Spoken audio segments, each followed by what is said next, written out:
Bonjour à tous et bienvenue chez nous, chez Caprice d'Abeille. Donc déjà, merci à vous d'être aussi nombreux à nous suivre sur notre page Facebook. Je vois que vous êtes de plus en plus nombreux, ça nous fait plaisir. Je crois que vous êtes déjà une centaine de plus depuis 3-4 jours là, donc on doit atteindre les 1100, enfin je ne suis pas au jour le jour. Donc merci à vous. Et forcément, avec tous ces nouveaux abonnés, vous tous, il y en a beaucoup qui ne connaissent pas notre exploitation, qui n'ont pas eu l'occasion de venir à nos portes ouvertes. Et donc, il y a beaucoup de questions qui reviennent, qui nous sont demandées, et beaucoup de préjugés aussi sur le travail de l'apiculteur.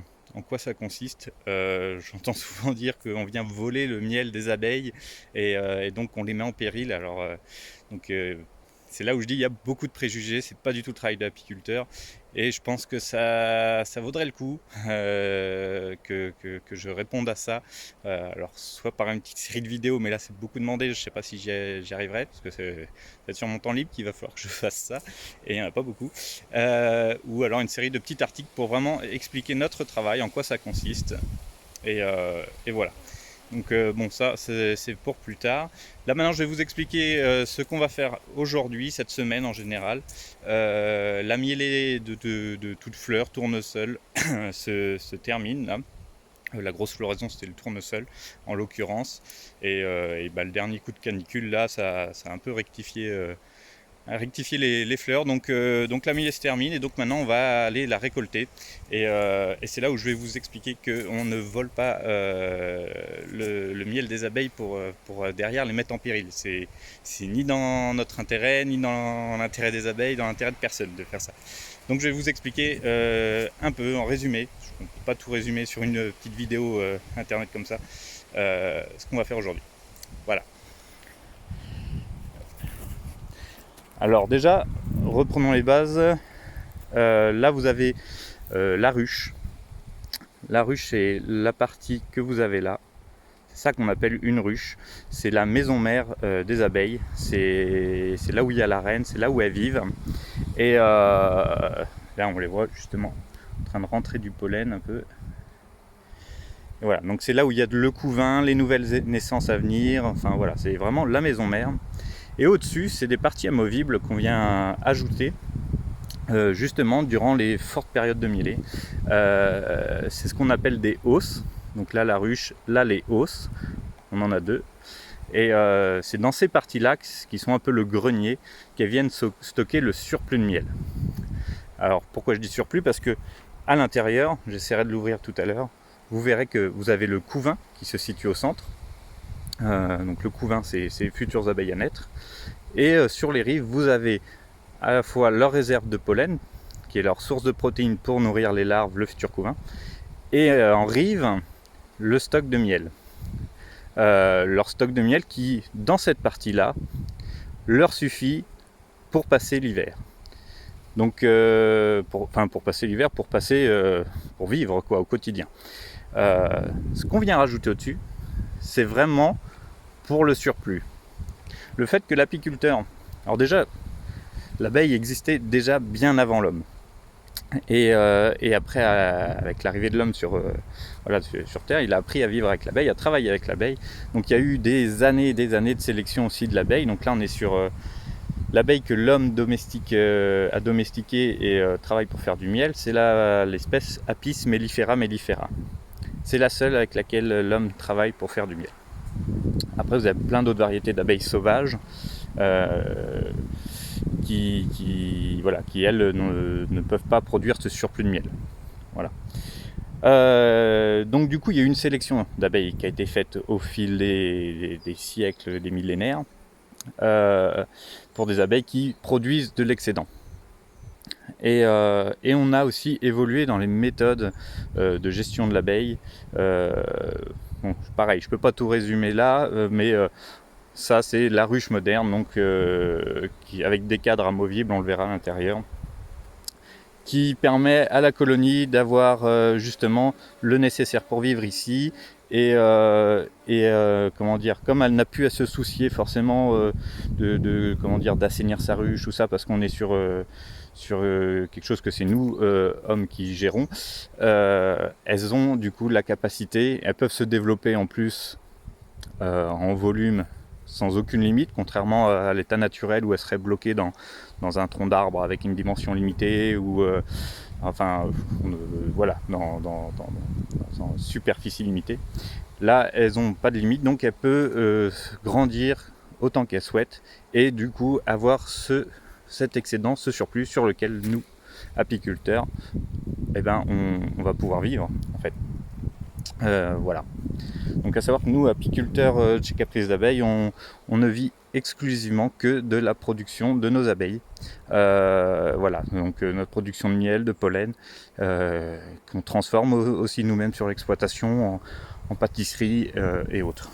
Donc c'est vraiment pas dans notre intérêt, comme je peux l'entendre dire, de voler le miel des abeilles et de les mettre en péril, parce que si on fait ça, c'est nous-mêmes qu'on se met en péril. Donc vraiment notre rôle d'apiculteur, ça va être de veiller à la bonne santé de nos colonies, voilà, qu'elles aient aucun souci à se faire et qu'elles puissent travailler tranquillement à la production de miel. Voilà, donc maintenant je vais vous montrer en quoi consiste la récolte. Hop, le temps de m'habiller. Donc vous avez un plateau sur le côté, c'est un plateau de récolte, c'est un plateau chasse-abeilles. Hop. Voilà. Donc un plateau chasse-abeilles se présente comme ça, une ouverture par laquelle les abeilles, donc on glissera entre les deux hausses, ouverture par laquelle les abeilles vont descendre en suivant l'odeur en fait de la ruche mère en dessous où il y a la reine. Elles vont descendre par là et après il y a un genre de système d'entonnoir qui vont les guider. Elles vont ressortir par là et après comme elles seront tirées par l'odeur, elles essaieront de remonter par là mais seront bloquées et donc resteront en bas. Et donc voilà, c'est la méthode la plus douce pour récolter du miel. Il n'y a aucune violence faite sur les abeilles, elles descendent naturellement. Voilà, elles se retrouvent toutes bloquées en dessous. Et nous, donc on repassera au bout de 24 heures, 48 heures maximum, mais en général c'est 24 heures. Et on pourra récolter ces hausses-là qui seront vides.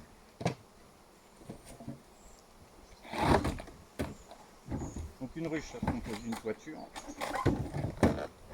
Toiture dans laquelle il y a des tapis isolants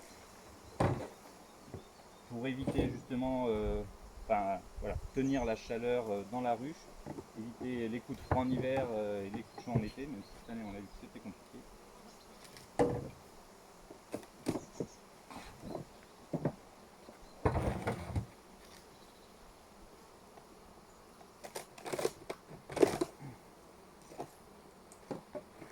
Voilà.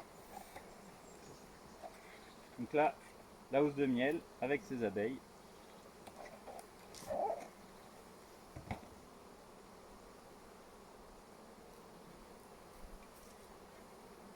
Ça c'est une grille à reine, donc, ce qui fait que la reine reste bloquée en dessous et ne montera pas pondre dans les hausses.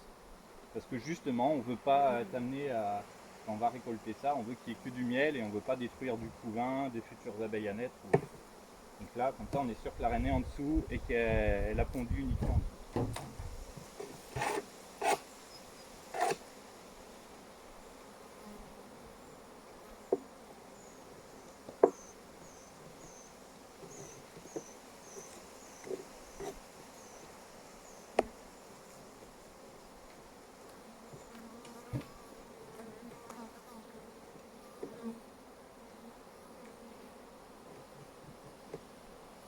Je nettoie le dessus des cadres pour accéder plus facilement à l'intérieur pour pouvoir vous montrer. Hop.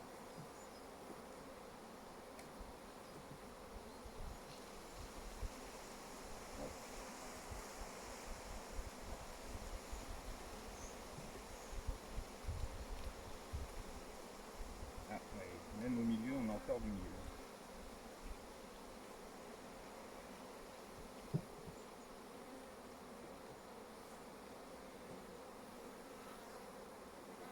Ah bah.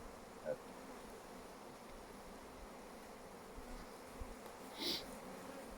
Donc là, le tournesol, c'est une mielée très, enfin cette année en tout cas, était très forte. Je vous présente ce cadre parce qu'on a la reine qui est là, qui est marquée en jaune. Voilà, couleur de son année. Alors, je vais essayer de vous montrer de plus près. Mais donc voilà, quand on appelle cadre amovible, ce qu'est un cadre, c'est ça. Ça nous permet de pouvoir contrôler la colonie, voir la reine si tout est en bonne santé. Et là, en l'occurrence, on voit que ça, c'est le couvain. Et la mielée était tellement forte qu'elles ont rempli la hausse, mais elles ont aussi bloqué le bas et du coup bloqué la ponte. Donc là, le risque, c'est qu'il n'y ait plus suffisamment d'abeilles à naître pour faire le roulement d'abeilles en fait pour la colonie. Donc c'est ça qui va être à surveiller par la suite. Bon, l'objet d'aujourd'hui, ça va être la récolte. De toute façon, on les visite régulièrement, hein, les ruches, donc les autres travaux, on les fera par la suite. Hop. Mais pour vous montrer qu'elle ne manque pas de miel, voilà, là on est au milieu de la ruche et tout ça, c'est que du miel. Donc, voilà.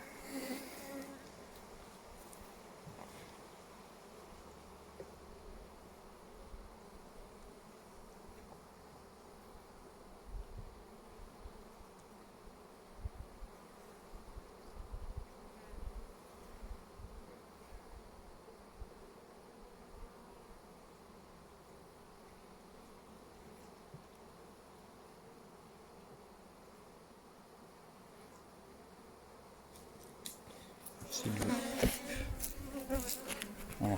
Donc, les cadres amovibles. Tac. Permet de pouvoir visiter la ruche comme on le souhaite.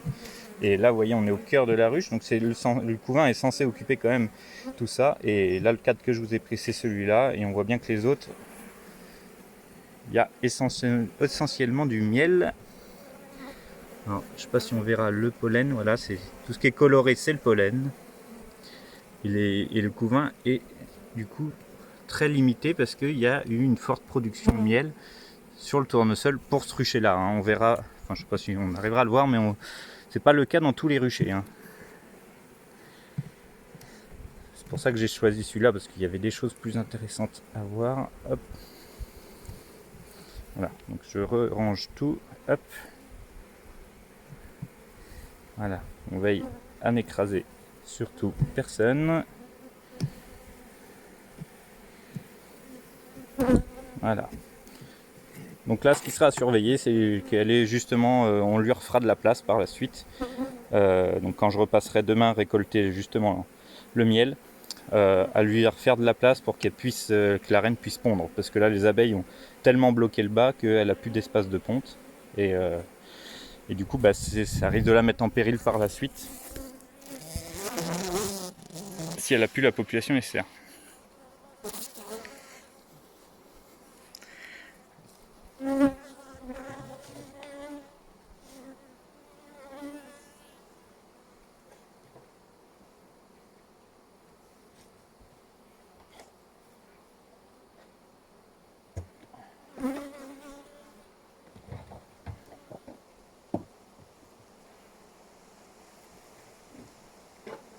Hop, on remet tout en place.